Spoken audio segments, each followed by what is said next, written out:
ఇప్పుడు హిట్లు ఫ్లాప్లు పక్కన పెడితే ఇప్పుడు మీకు శ్రీకాంత్ విశ్వ అంటే ఒక మంచి డిమాండ్ ఉంది. దీనికి ప్రత్యేకమైన కారణం ఏంటి అనుకుంటున్నారు మీరు? అంటే ఎప్పుడు ఏదన్నా సినిమాకి పనిచేస్తే సార్, ఈ సినిమాకి ఇంతవరకే పనిచేస్తానని ఎప్పుడు అనుకోలేదు సార్. ఆ సినిమాకి నాకు మాటలు క్రెడిట్, బట్ ఆ సినిమాకి రైటింగ్ పరంగా ఎంత కాంట్రిబ్యూట్ చేయగలిగితే మాక్సిమం కాంట్రిబ్యూట్ చేద్దామని ప్రయత్నించాను సార్. ఫస్ట్ సినిమా నుంచి ఇప్పటిదాకా. అదే సో బహుశా నాకు ఫ్లాప్ ఇచ్చిన నా రైటర్లు, మా హీరోలు అది గుర్తించి నేను ఇప్పటి వరకు పనిచేసిన ప్రతి డైరెక్టర్తోనే నెక్స్ట్ సినిమా చేశాను సార్. ఎక్సెప్షన్ ఆఫ్ వన్ అనుకుంటా. అందరితో వాళ్ళు నెక్స్ట్ సినిమా చేస్తే ఖచ్చితంగా వాళ్ళతో నెక్స్ట్ సినిమా నేను చేశాను. షైన్ అవ్వాలంటే లౌక్యము, పట్టు పరిశ్రమ, టాలెంట్, ఈ మూడిట్లో ఏం అవసరం అనుకుంటున్నారు మీరు? సార్ ఏమో సార్, అంటే నేను బేసిక్గా టాలెంట్ అనేది కంపల్సరీగా ఉండాల్సింది. అవును సార్, అవును. కానీ పట్టు పరిశ్రమ కూడా ఇంపార్టెంట్ అని చెప్తూ ఉంటారు. అందుకోసం ఆ పట్టు పరిశ్రమ కోసం లౌక్యంలోకి వెళ్తారు. మరి ఇవన్నీ అవసరమా, లేదా టాలెంట్ ఒకటి సరిపోతుందా? సార్ నేను టాలెంట్ అనేది ఖచ్చితంగా ఉండాలని మీరు అన్నారు కాబట్టి టాలెంట్ అనేది పక్కన పెట్టేద్దాం సార్. టాలెంట్ చాలా మందికి ఉంటుంది.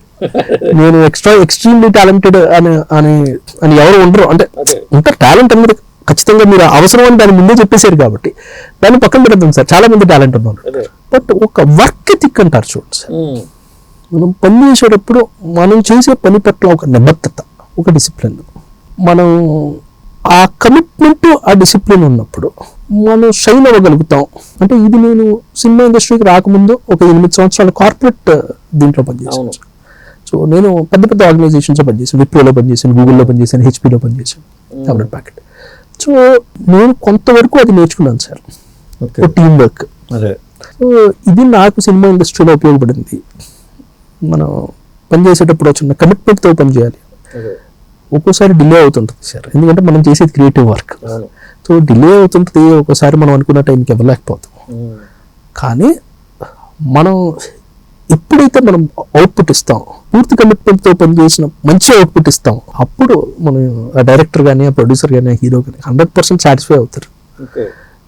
అది మనం అచీవ్ చేస్తున్నంత కాలం మన సినిమా ఇండస్ట్రీలో లైఫ్ ఉంటుందని నా బిలీవ్ సార్. అంటే అదృష్టం కూడా ఉండాలి వీటితో పాటు. 100% ఉండాలి సార్, 100% అక్కడనే. అది మన చేతిలో లేదు కాబట్టి దాని గురించి మనం ఏం చేయలేము కాబట్టి ఇంకా దాని గురించి చెప్పుకోవాల్సింది ఏమీ లేదని నా ఫీలింగ్ సార్. 100% అదృష్టం ఉండాలి సార్, అది ఆయన ఇవ్వాలి.